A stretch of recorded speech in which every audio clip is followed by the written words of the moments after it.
Dans chaque grande ville, il y a des rêves qui naissent. Mais aussi des innocences qu'on tente de briser. Voici l'histoire de Sophie. Une fille simple, dont la vérité a failli être enterrée sous le mensonge d'un homme puissant. Dans certaines vies, ce n'est pas la pauvreté qui détruit l'âme, mais l'injustice.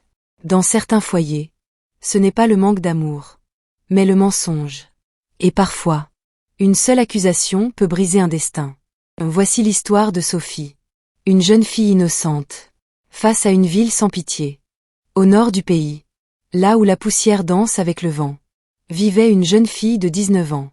Son nom était Sophie. Belle, mais sans richesse. Innocent, mais déjà marquée par la fatigue de la vie. Chaque matin, elle regardait ses parents. Leur dos courbé, leur souffle court. La terre ne donnait plus assez. Et le silence du foyer criait plus fort que les mots. Un soir, alors que le soleil mourait à l'horizon, Sophie comprit une vérité douloureuse. Si elle restait, il mourrait lentement. Alors elle fit ce que peu ose faire à son âge. Elle choisit le sacrifice. La grande ville. L'inconnu. La peur. La ville ne dort jamais. Elle avale les faibles. Et teste les forts. Brute. Regard froid. Indifference. Mais le destin, parfois, ouvre une porte. Sophie trouva un emploi. Servante. Dans une maison riche. La femme. Jeune. Elegante. Semblait bienveillante. Le mari. 35 ans. Respect. Trop respecté. Au début, ce n'était que des regards. Puis des silences trop longs. Puis des présences inutiles. 9 mois. 9 mois de retenue. 9 mois de lutte intérieure. Jusqu'au jour où il parla. Et ce jour-là. Sophie recula. Monsieur. Je suis ici pour travailler. Elle avait dit non. Mais un non peut devenir une arme contre une femme innocente. Une porte s'ouvre. Un regard. Un malentendu. Et le monde s'effondre. La femme cria.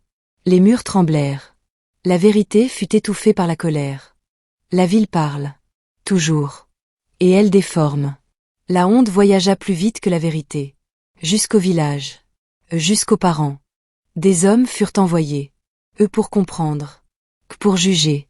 Pour décider. Le mari nia. Mais les larmes ne mentent pas. Les yeux de Sophie parlaient plus fort que ses mots. La vérité s'imposa. Le mensonge tomba. Et l'homme perdit tout. Son foyer. Son respect. Son image. Et il avait creusé sa propre tombe. La ville peut briser. Mais elle peut aussi relever. L'innocence n'est jamais faible. Elle attend. Son heure. Et quand elle triomphe, elle éclaire plus fort que le mensonge. La vie peut salir. Mais elle ne peut pas voler une âme pure. Et parfois, perdre un combat. C'est gagner sa dignité. L'innocence triomphe toujours du mensonge. Mais seulement si elle ne renonce jamais à la vérité. Voici l'histoire de Sophie. Et peut-être celle de beaucoup d'autres.